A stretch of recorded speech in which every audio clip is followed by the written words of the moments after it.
s'assurer que la modification dans la formulation n'affecte pas les propriétés mécaniques des tubes. L'infrarouge permet de prouver la présence de l'additif actif dans les matériaux élaborés.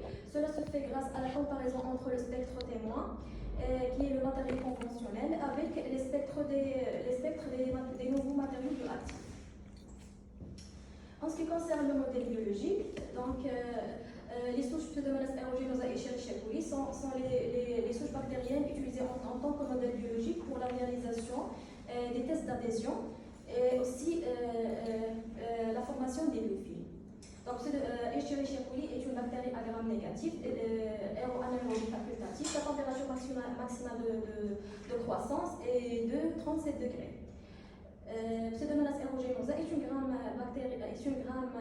bactérie à gram négatif, aérobie stricte et dépourvue de capsules. Elle occupe la plupart des environnements naturels, l'eau, le sol et les végétaux.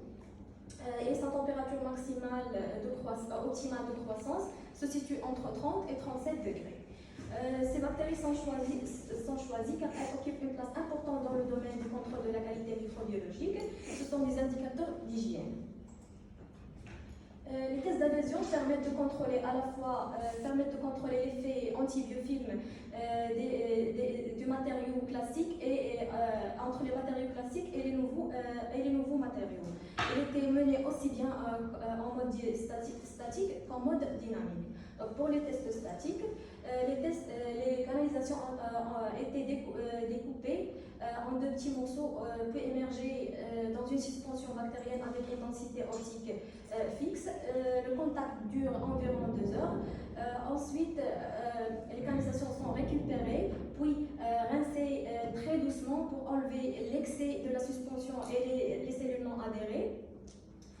Ensuite, on les observe grâce au MED après fixation. Et en mode dynamique, ça nous permet de mieux se rapprocher à des conditions réelles. Donc, nous avons conçu pour cela un système pilote dans notre laboratoire constitué d'un réservoir qui permet l'autorégularisation de la température et aussi le pompage de nos suspensions bactériennes vers les canalisations montées en parallèle.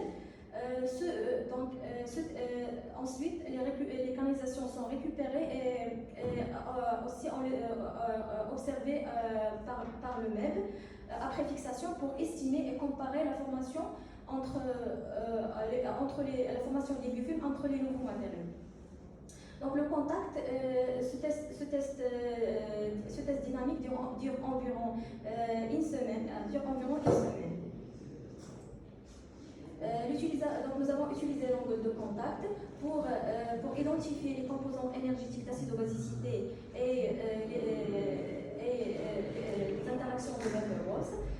Ce test est réalisé à la fois sur une couche de suspension bactérienne récupérée sur un filtre après filtration d'une suspension de cellules acclimatées selon des conditions de l'eau potable, et on l'avait réalisé sur les tubes de canalisation pour les mêmes objectifs.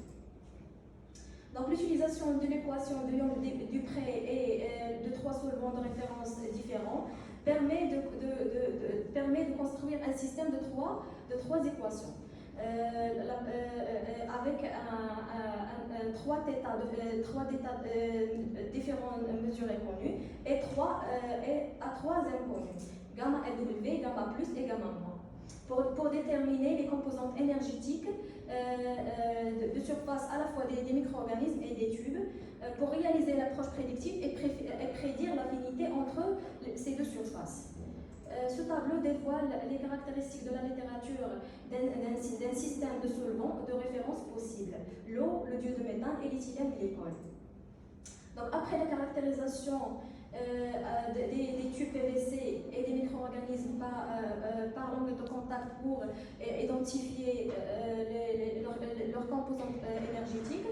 Donc, ces composantes seront remplacées dans les équations du modèle de Verhoeven pour calculer l'énergie libre d'un acido-basique, l'énergie libre de Van der Waals et l'énergie libre totale d'adhésion.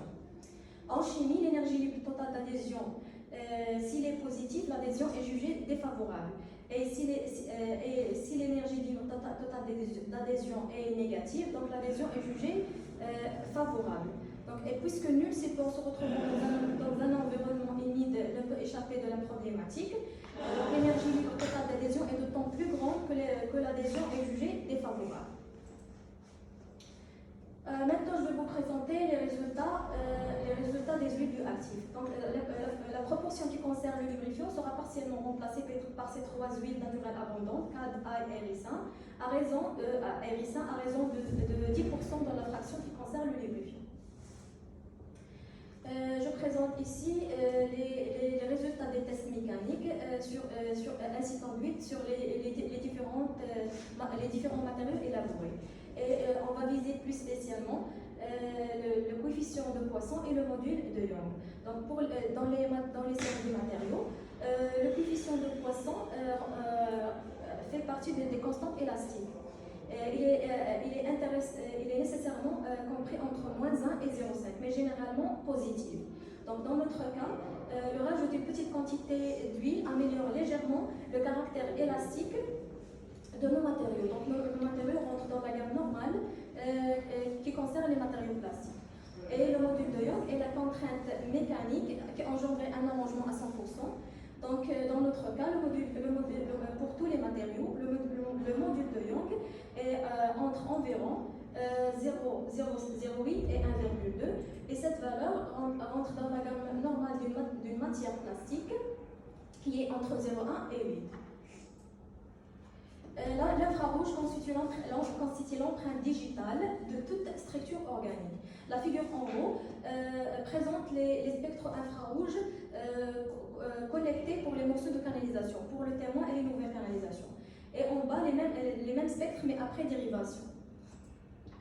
On remarque ici, concernant le spectre de l'ail qui est en rouge, que ce spectre manifeste une différence un peu partout par rapport aux autres spectres. Donc, l'ail connu riche par la joine et le véniditienne.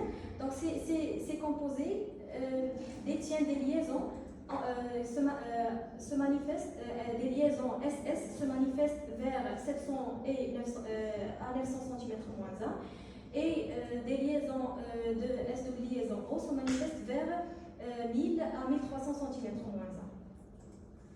Concernant le spectre de CAD qui est en bleu, il est distingué par rapport aux autres spectres par les vibrations surtout entre 750 cm-1 et à 1000 à 750 cm-1 qui caractérisent les composés aromatiques de la liaison CH de l'huile de CAD.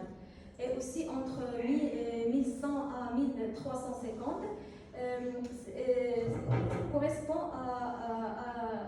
à différents modes de vibration des composés, des éthers aromatiques, des phénols de l'huile de CAD. Et concernant le spectre de l'huile de ricin qui est en vert, il est distingué par rapport aux autres spectres, surtout dans la zone entre 1000 et 1350 qui correspond à la vibration des esters, des ricinoléines et l'acide ricinoléique, les composants majoritaires dans le ricin. Donc, afin de mieux mettre en évidence que nous disposons des matériaux distingués par la nature de l'additif qu'ils contiennent, ce qui indique indirectement que l'additif demeure présent après mise en œuvre par le procédé d'extrusion. Donc, nous avons réalisé une analyse en composantes principales. Donc, l'ACP est un outil de statistique de données multidimensionnelles. Il est parfaitement bien adapté à l'étude structurale des données spectrales et permet d'obtenir des cartes factorielles ou de ressemblance dans lesquelles chaque spectre est représenté par un point sur un graphique à 2 dimensions. Donc, il permet d'apprécier les différences ou les ressemblances entre les spectres. Voici les résultats obtenus. Donc, les biplots présentent la projection des spectres dans les plans factoriels. À gauche, c'est le plan factoriel constitué des axes factoriels CP1 et CP2 avec une présentation, une qualité de présentation de 58 plus 26 est égal à 87%, 84%, et à gauche, à droite, c'est le plan factoriel constitué par les axes factoriels CP1 et CP3 avec une qualité de présentation de 74%. Donc, les B-plots montrent alors qu'il existe 4 groupes de spectres distincts.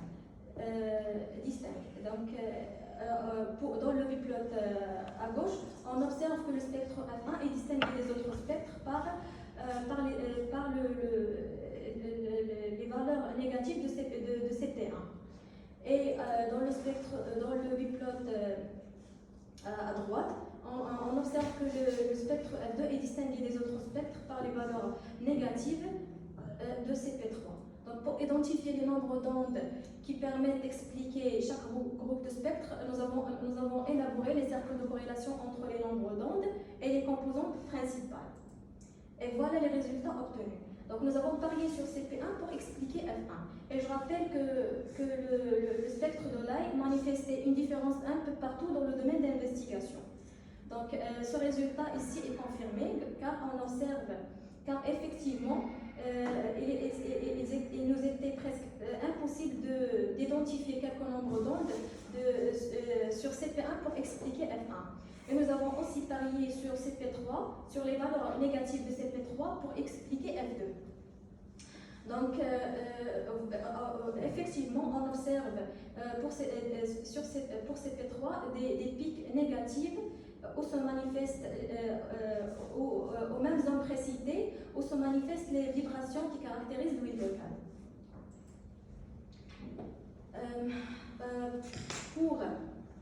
En ce qui concerne la bioadhésion, en ce qui concerne par rapport à l'effet de bioadhésion, donc après le dénombrement bactérien, donc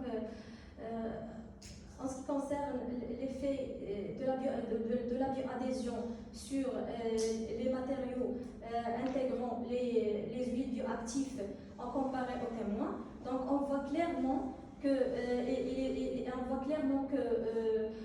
existe une variabilité significative dans les scores d'adhésion et les sépores en fonction des sépores testés. Donc, les photos devant vous concernent les tests sur Escherichia coli. Donc, l'adhésion est réduite remarquablement par rapport aux témoins et on remarque aussi que Escherichia coli est relativement plus sensible à l'effet de l'huile de canne. Pseudomonas aeruginosa confirme l'effet en fonction du support et l'adhésion est aussi réduite remarquablement par rapport aux témoins, mais sauf qu'ici, Pseudomonas aeruginosa se montre plutôt plus sensible à l'huile d'ail. Concernant les résultats du dénombrement bactérien, donc l'illustration suivante présente les résultats du dénombrement bactérien. J'aimerais bien attirer votre attention qu'il existe un facteur de 10 à la puissance 3 pour Pseudomonas aeruginosa et 10 à la puissance 2 pour Escherichia coli. Donc, on n'utilise pas la même échelle sur les axes désordonnés. Donc, on remarque que l'adhésion décroît en intégrant les huiles bioactives dans la formulation, que ce soit pour Pseudomonas aeruginosa ou bien pour Escherichia coli. L'adhésion, nous avons enregistré respectivement une réduction de 71% et 30% pour l'huile de caille, l'huile d'ail, 30% et 85% pour l'huile de caille et 63% et 41% pour l'huile de raisin. Et les meilleurs résultats sont obtenus pour Escherichia coli sont attachés à l'utilisation de l'huile de canne. Et pour Pseudomonas aeruginosa, c'est par l'utilisation de l'huile d'ail. les résultats de la caractérisation par angle de contact des supports et des bactéries acclimatées selon les conditions naturelles de l'eau potable sont résumés dans le tableau suivant. Donc, d'après ces résultats comparés aux témoins, on remarque que les trois formulations F1 et F2, F3 présentent une augmentation remarquable au niveau de la composante dispersive. Par contre, au niveau de la composante non dispersive, celle-ci a remarquablement chuté pour F3, elle est passée de 6,6 à 1,3. Et aussi, pour F2, elle est passée à 3,3. Et pour les modèles biologiques, on remarque que Escherichia coli présente un caractère hydrophile. Par contre, Pseudomonas aeruginosa apparaît plus hydrophobe. En utilisant l'approche DLVO développée par Van Os, donc l'énergie totale d'adhésion d'Escherichia coli ou Pseudomonas aeruginosa sur les différents matériaux testés et ses composantes Van der Waals et acide base a été calculée. Donc il est à remarquer que l'énergie totale d'adhésion, que la variabilité de l'énergie totale d'adhésion entre les différents supports due à sa composante acide base pour Pseudomonas aeruginosa, car la composante de Van der Waals est négligeable. Donc après avoir calculé les énergies totales, donc il était corrélé au score d'adhésion.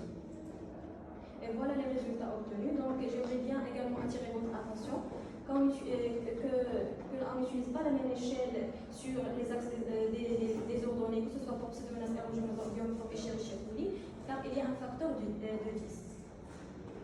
Donc selon ce graphique, pour Pseudomonas aeruginosa, on remarque que plus l'adhésion, l'énergie totale augmente, plus les scores d'adhésion diminuent.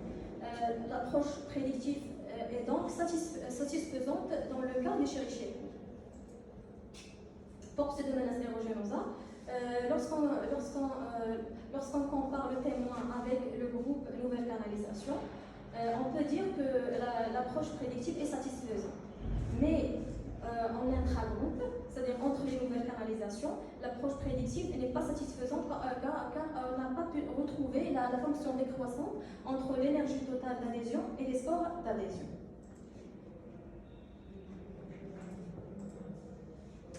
Et voilà, dans toute cette partie, nous avons pu confirmer que les additifs lubrifiants étudiés et intégrés à titre de 0,05% permettent de réduire l'adhésion. Une réduction de plus de 70% a pu être atteinte.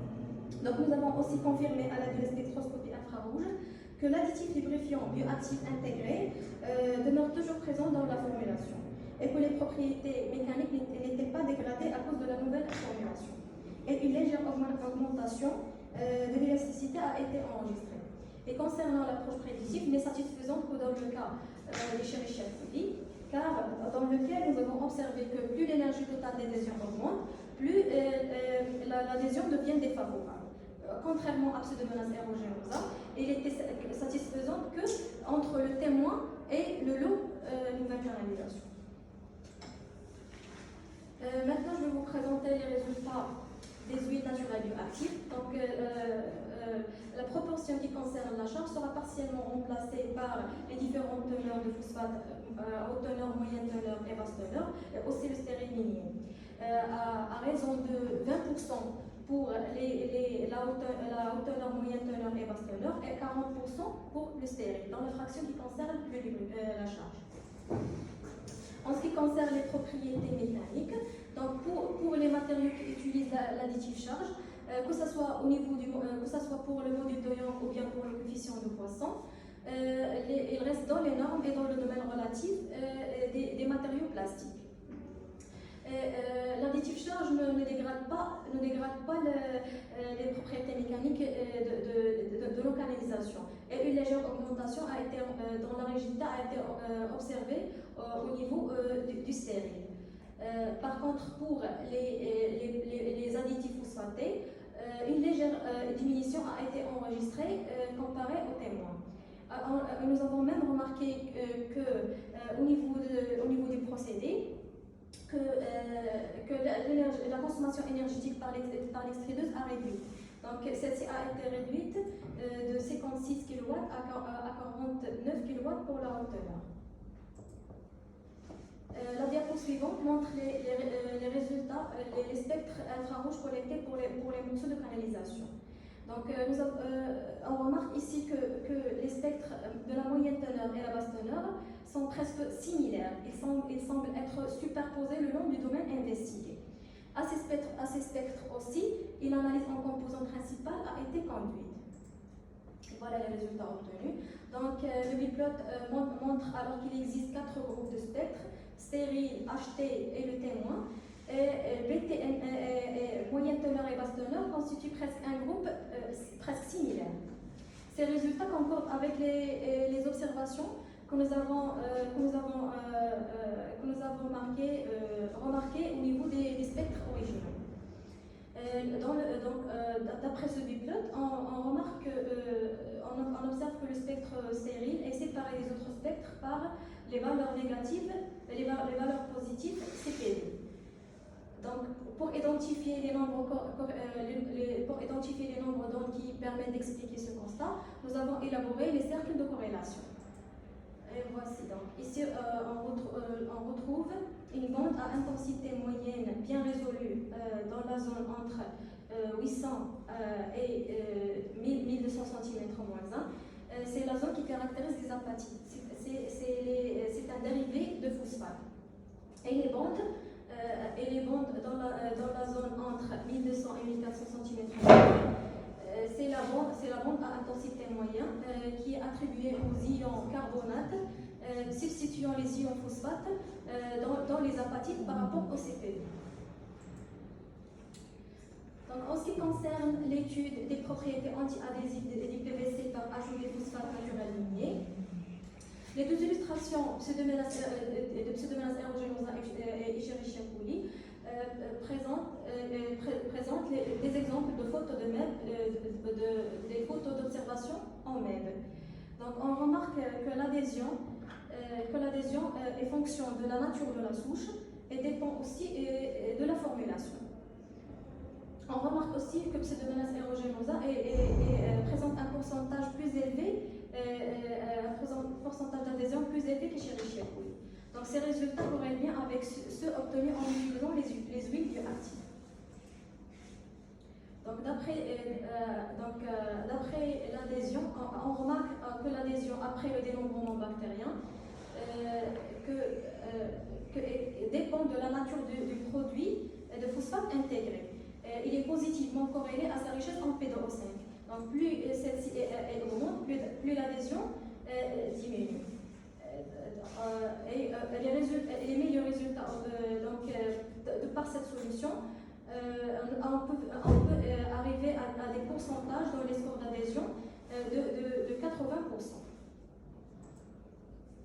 Donc les mesures d'angle de contact et les composantes énergétiques de surface sur les différents matériaux testés sont présentées dans le tableau suivant. Donc, d'après ces résultats comparés aux témoins, on remarque que les 4 corrélations HT, MT, BT et le stérile connaissent une augmentation remarquable au niveau de la composante non dispersive, mais par contre, au niveau de la composante dispersive, celle-ci a remarquablement chuté pour le stérile, qui est dépassé de 30,3 à 36,9. Et aussi pour la haute teneur, elle est passée à 37,1. Donc, après avoir calculé les scores d'adhésion, nous avons réalisé, il était corrélé au score d'adhésion. Donc, on remarque ici que l'approche prédictive n'est pas satisfaisante car elle n'a pas su prédire les scores d'adhésion. Elle est positivement corrélée à sa richesse en P2O5. Plus le pourcentage en P2O5 dans la formulation augmente, plus l'adhésion devient défavorable, que ce soit pour Pseudomonas aeruginosa ou bien pour Escherichia coli.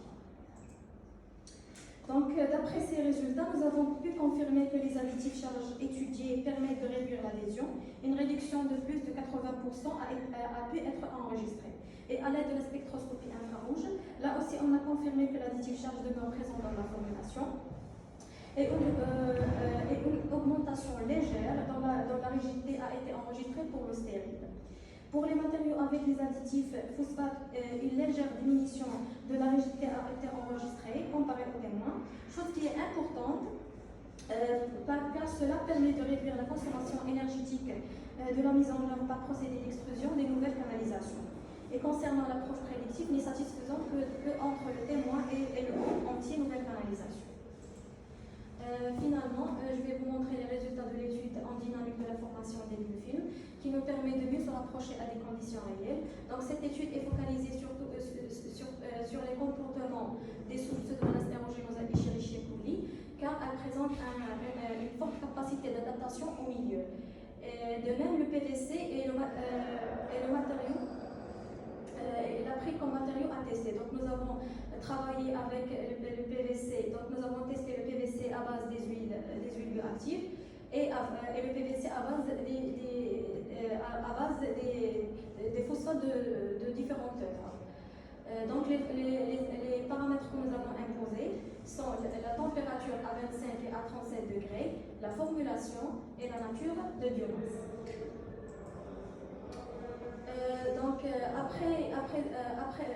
Afin d'étudier la formation des biofilms de point de vue quantitatif, les observations en microscopie électronique balayage ont été élaborées, ont été réalisées. Donc, la figure suivante présente les résultats de la colonisation de Pseudomonas aeruginosa Escherichia coli sur les différents supports intégrant les huiles bioactives comparés aux témoins.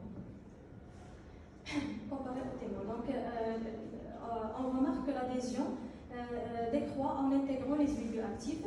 Donc, les huiles actives affectent la formation, affectent la colonisation et la formation des biofilms. Et l'inhibition de la formation des biofilms dépasse les 80% pour les 3 huiles. Et les meilleurs résultats sont enregistrés par l'utilisation de l'huile de cade et l'huile d'ail. Donc ces résultats obtenus en dynamique confirment alors ceux obtenus en statique. En ce qui concerne la corrélation entre les scores d'adhésion en statique et dynamique sur les différents matériaux plastiques étudiés, plastiques et bioactifs élaborés, donc si on compare le témoin par rapport aux autres formulations, on remarque une bonne corrélation entre les scores enregistrés en statique et en dynamique. En effet, plus le taux d'adhésion en statique diminue, plus la colonisation en dynamique décroît. Et pour les matériaux qui contiennent les huiles bioactives F2, semblent être les plus performants à la fois en statique et en dynamique, à savoir empêcher la formation des biofilms. Et on remarque aussi que Pseudomonas aeruginosa présente un pourcentage supérieur, plus élevé qu'Escherichia coli. Pourcentage d'adhésion plus élevé qu'Escherichia coli. L'illustration suivante nous présente les résultats de la colonisation à 25 et 37 degrés Celsius de Pseudomonas aeruginosa et Escherichia coli sur les différents matériaux intégrant les différentes teneurs de phosphate ainsi que le stérile minier comparé aux témoins. Donc on remarque que l'adhésion est fonction de la nature de la souche et dépend aussi de la formulation. Et on remarque aussi que Pseudomonas aeruginosa présente un pourcentage d'adhésion toujours supérieur à celle d'Escherichia coli. Ce résultat corrèle bien avec ceux obtenus en statique. Donc, plus le pourcentage en fibre au 5 augmente, plus la formation des biofilms devient défavorable ou bien diminue. Et le résultat corrèle bien avec la température aussi. Donc, plus l'adhésion, plus la température augmente, plus l'adhésion augmente. Donc, comme n'importe quel matériau dans un environnement humide, les réseaux d'eau potable sont sujets de la colonisation par les biofilms. Et jusqu'aujourd'hui, nul support n'a pu échapper de la problématique. Donc, pour lutter contre la formation océanisance, cette étude est orientée vers les stratégies préventives. Donc, nous avons alors choisi de concevoir des matériaux de canalisation anti-adhésion en intégrant dans la formule classique des additifs bioactifs de notre richesse nationale. Et grâce à la mise au point d'un procédé d'extrusion industrielle et plusieurs nouvelles formules intégrant les huiles bioactives CAD, AL, RS1, ainsi que d'autres incorporant des produits d'exploitation minière de phosphate au Maroc, la haute teneur, la moyenne teneur, la basse teneur et le stérile sont étudiés. Ce travail est passé premièrement à travers la vérification de la validité de l'approche prédictive, à savoir préjuger l'affinité entre un matériau donné et une catégorie de micro-organismes bien déterminés. Car si celle-ci est vérifiée, cela pourrait constituer un outil d'aide à la décision quant au choix d'un matériau qui ne présente pas d'affinité avec les micro-organismes, de croissance favorable dans un environnement au climat local bien spécifique. Donc cette étude montre la limite de l'approche prédictive, à savoir prédire l'adhésion pour tous les micro-organismes, notamment soniquidales, comme Pseudomonas aeruginosa, et dans toutes les conditions. Et nous avons vu que l'effet antibiotique gouverne l'effet d'adhésion, donc plus que l'approche prédictive le fasse. L'effet sur le potentiel de la pollinisation mené grâce aux tests d'adhésion en statique associés aux observations en MEB montre des résultats très favorables, arrivant à réduire jusqu'au moins de 80% le potentiel d'adhésion. Et les tests menés en dynamique concordent bien heureusement avec ce succès. Les solutions proposées permettent efficacement d'empêcher l'adhésion sans affecter les propriétés mécaniques du tube de canalisation et de réduire le coût associé à la mise en œuvre de canalisation. Donc nous avons vu que l'additif phosphate, qu'avec l'additif phosphate, la machine consomme moins d'énergie et que ces additifs sont bien adaptés aux particularités relatives à la plage de température et nature du procédé. En effet, nous avons montré que la spectroscopie infrarouge par la spectroscopie infrarouge que tous les additifs demeurent présents dans la formulation. Et donc cette étude privilégie les stratégies écologiques. Donc cette étude privilégie les stratégies écologiques qui intègrent parfaitement bien les principes de développement durable. On propose un moyen très efficace pour améliorer l'hygiène de surface de matériaux d'adduction potables adaptés au contexte local. Et concernant les perspectives, on peut donc étudier l'effet relatif azote huiles bioactives, tester d'autres matériaux plastiques ou bien élaborer une étude sur l'intégration ou l'effet de l'intégration d'additifs en utilisant une stratégie de collecte des données optimales telles que les plans d'expérience. Et merci de votre attention. Merci mademoiselle d'avoir respecté le temps exact depuis 40 minutes. C'était 20, là c'est 39. C'est bien. Donc je te félicite pour ton exposé clair, bien structuré, où tu as mis en exergue l'essentiel de ton travail dans le domaine de matériaux et d'environnement. Donc sans tarder, je passe la parole au premier rapporteur, M. Vidal, qui est de la faculté polydisciplinaire de Safi et des profs de l'université Qadahia. Est-ce que tu peux lui cliquer pour montrer les deux fenêtres, c'est ça? Oui. Tu cliques une fois, je pense. Voilà.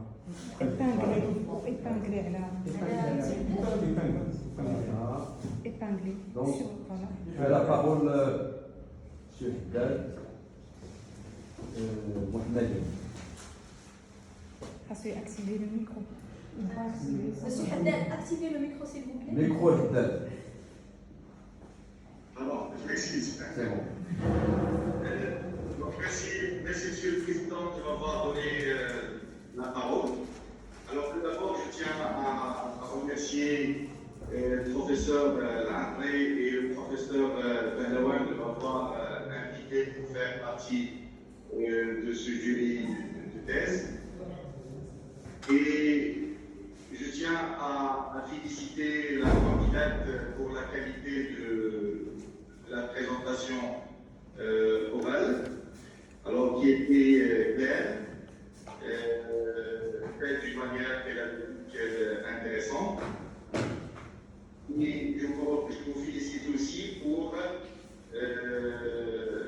l'effort que vous avez déployé pour rédiger votre manuscrit. J'ai quelques petites remarques de forme. Alors, premièrement, qui concernent surtout les références bibliographiques.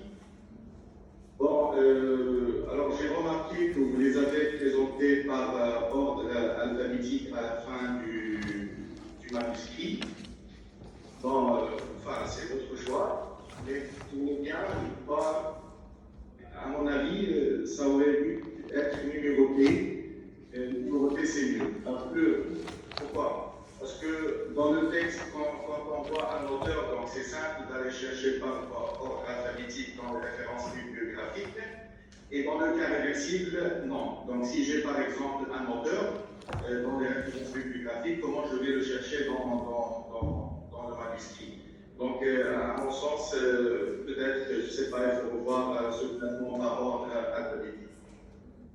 Ça, premièrement. Deuxièmement, c'est toujours dans les références bibliographiques. Alors, je vous demande d'harmoniser. Écrivez comme vous voulez, mais de façon harmonique, toutes les références de votre rapport. Et puis aussi, il y a des manques de données dans quelques références bibliographiques, donc essayez de vous concentrer un petit peu sur la référence bibliographique. Il y en a pas mal qui manquent de données. Alors en même temps, j'ai aussi quelques remarques concernant les figures et les photos que vous avez présentées. Donc vous avez des photos sans titre. Par exemple, si je vous demande d'aller à la page 70 et 71,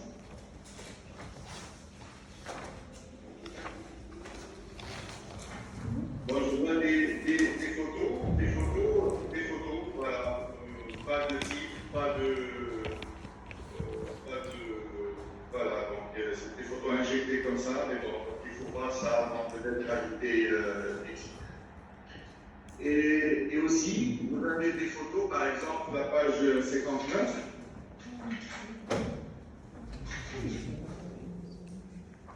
La page 59, figure 20. Figure 20, mais je ne sais pas, est-ce que c'est important d'introduire cette photo? Je ne sais pas. Donc, page 73 aussi. Donc l'appareil IRTF. Je ne sais pas, est-ce que c'est important de. C'est bon, vous parlez de l'infrarouge, vous mettez le principe, et puis après, donc, il ne faut pas que c'est important de mettre ces. Voilà. Alors, je vous demande d'aller à la page 97.